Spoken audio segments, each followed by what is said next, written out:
Okay, स्वागत है फिर से आप लोगों का हमारे इस YouTube चैनल पर। आज हम लोग जो लास्ट टॉपिक पढ़ेंगे अशुद्धि दोष। तीसरा प्रकार होता है हमारा अशुद्धि दोष। ठीक है, बिंदु दोष का तीसरा जो प्रकार है अशुद्धि दोष है, जिसके बारे में पढ़ेंगे। इसके बाद एक छोटा सा और दोष बचेगा, कौन सा? रेखीय दोष के बारे में पढ़ेंगे। इसी वीडियो में वो भी कंप्लीट हो जाएगा, ऐसा कुछ नहीं है ज़्यादा उसके बारे में जानने के लिए। ठीक है, उससे पहले हम लोग बात कर लेते हैं अशुद्धि दोष के बारे में। अशुद्धि दोष जिसको इम्प्योरिटी डिफेक्ट्स बोलते हैं, ये हमारी आदर्श संरचना है। एक एग्जाम्पल के लिए अगर बताया जाए तो NaCl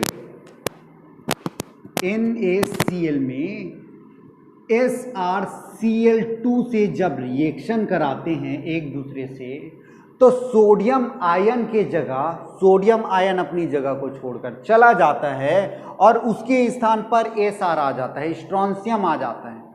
ठीक है, यहां पास दूसरे प्रकार के आयन का आना अशुद्धि कहलाएगा। देखो, ये हमारी आदर्श संरचना है, जिसमें जो ब्लू कलर का मान लेते हैं हम लोग, ये ब्लू कलर Na+ है, और Cl- जो ब्लैक कलर में दिखाई दे रहा है, ब्लैक कलर में वो क्या है? Cl-।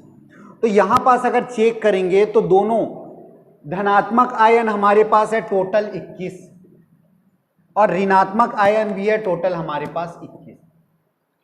आदर्श संरचना में दोनों का अनुपात इक्वल है, साथ में पूरे चार्ज उदासीन है। क्यों? जितना धनात्मक उतना ऋणात्मक, तो ये पूरा का पूरा क्रिस्टल उदासीन है। लेकिन अशुद्धि दोष में क्या होता है, यहां पास जो धन आयन कण होते हैं, धनात्मक आयन कण यानी सोडियम आयन कण होती है, जैसे यहां पास से कोई भी दो को गायब कर देते हैं, एक और दो को गायब कर देते हैं, तो यहां रिक्ति बन जाती है। क्लियर है? अब यहां पास दो कम किए तो कितना हो गया? 21 पॉजिटिव था, लेकिन अब कितना हो गया? यहां पास कम होके अब ये बच गया 19 पॉजिटिव। क्लियर है ना? 19 पॉजिटिव बस बचा है। ये जो रिक्ति आई, उससे जो दोष उत्पन्न होगा उसको अशुद्धि दोष बोलेंगे। क्यों अशुद्धि दोष बोलेंगे? क्योंकि इन दोनों में जो उदासीनता बनाए रखने के लिए, इस पूरे क्रिस्टल को उदासीन बनाए रखने के लिए जो नया तत्व आता है वो आ जाता है स्ट्रोंशियम। ये जो रेड कलर का आपको दिखाई दे रहे हैं वो आ गया स्ट्रोंशियम, Sr2+। अब आप यहां पर सोचेंगे कि दो दो सोडियम आयन निकाले हैं और केवल एक बस स्ट्रोंशियम डाल दिए। कारण यह है कि सोडियम में आयन होता है +1 और स्ट्रोंशियम में होता है +2, तो बैलेंस बनाए रखने के लिए दो सोडियम की जगह एक स्ट्रोंशियम लिखेंगे ना। ठीक है, तो यहां पास सिंगल प्लस है तो दो दो सिंगल प्लस हटा देंगे तो 2+ गायब, उसके जगह पे 2+ वाला दूसरा अशुद्धि आ जाता है। ये हमारा जो होगा वो अशुद्धि का ही एक रूप है, अशुद्धि का एक रूप है। क्लियर है? तो ये पूरा दोष में जो कोई भी प्रकार का दोष, इस क्रिस्टल में जो दोष उत्पन्न हुआ है वो किसके कारण हुआ है? स्ट्रोंशियम के कारण। यहां रिक्ति आ गई है, देखेंगे तो। क्लियर है? तो यही चीज होती है हमारी अशुद्धि दोष। अगर परिभाषा की बात करेंगे कि सर इसका परिभाषा कैसे लिखेंगे अशुद्धि दोष का, तो अशुद्धि दोष में क्या लिखेंगे?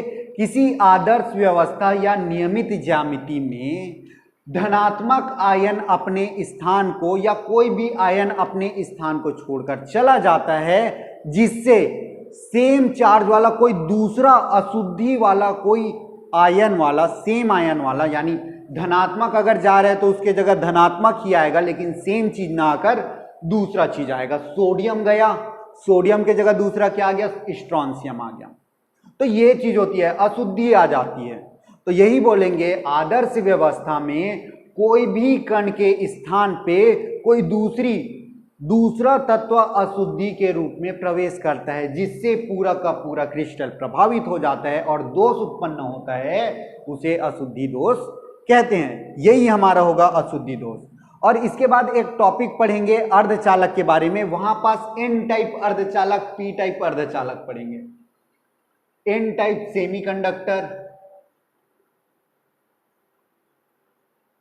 और P टाइप सेमीकंडक्टर, ये जो पढ़ेंगे ये भी इसी प्रकार के दोष में आता है, N टाइप और P टाइप। अगर अशुद्धि दोष का अगर कोई आपको प्रकार पूछता है तो N टाइप और P टाइप को बताने में कोई दिक्कत नहीं होगी, क्योंकि यहाँ पास इन दोनों जगहों में हमको अलग अलग प्रकार की अशुद्धि दिखाई देती है, जो क्या कहलाएगा, अशुद्धि दोष कहलाएगा।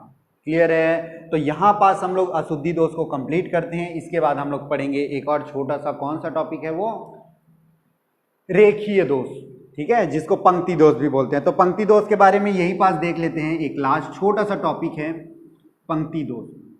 देखो, वीडियो के सबसे पहले स्टार्ट में हम लोग जब अपूर्णता पढ़ना स्टार्ट किए थे, दोष पढ़ना स्टार्ट किए थे, तो वहाँ दो प्रकार के पढ़े थे, एक बिंदु दोष और एक पंक्ति दोष।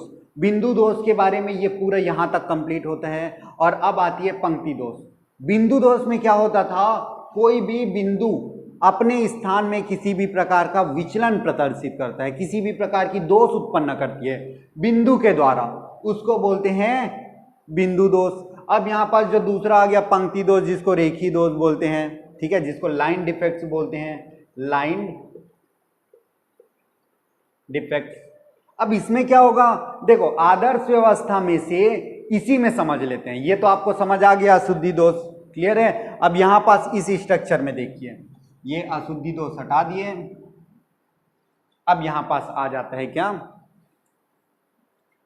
पंक्ति दोष। तो पंक्ति दोष में क्या होती है, कोई एक आध पंक्ति कहीं से गायब हो जाती है, आधा बीच से गायब हो जाती है, जो पूरे क्रिस्टल को बिगाड़ के रख देती है। अब इसको स्टेबल होने के लिए इस पूरी संरचना में पूरा ज्यामिति ही चेंज हो जाएगा। कैसे चेंज होगा, देखो यहां पास का ये पूरा लाइन कैसे चेंज हो जाएगा, धीरे से अंदर की तरफ ऐसे दबेगा, ऐसे,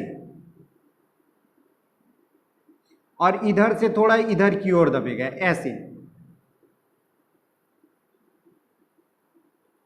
ऐसा कुछ, ठीक है। तो एक लाइन पूरा खराब हो गया और इसके कारण जो पूरे क्रिस्टल जालक में दोष उत्पन्न होती है, उसी को पंक्ति दोष बोलते हैं। किसी भी लाइन में, किसी भी कतार में या किसी भी पंक्ति में अगर किसी भी प्रकार का विचलन दिखाई दे, उसको पंक्ति दोष कहते हैं। देखो इस पूरे क्रिस्टल जालक में हमको पूरा सा एक अजीब सा अटपटा सा लग रहा है, यहाँ पास पूरा क्रिस्टल जालक ही चेंज हो गया उसका स्ट्रक्चर।